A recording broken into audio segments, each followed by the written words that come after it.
बिस्मिल्लाहिर्रहमानिर्रहीम। इमामुल अंबिया सल्लल्लाहु अलैहि वआलिहि वसल्लम ने इरशाद फरमाया कि 3 लोग ऐसे हैं जिनकी दुआ अल्लाह रब्बुल इज़्ज़त कबूल नहीं फरमाते। पहला वो शख्स जिसने कर्ज लिया मगर गवाह कोई नहीं।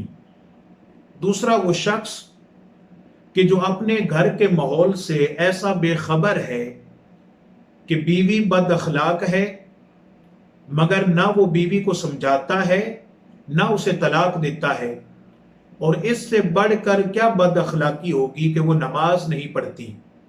और तीसरा वो शख्स कि जो अपनी दौलत को, अपने माल को सुफहा के हवाले कर देता है। सुफहा कहते हैं बेवकूफ़ों को।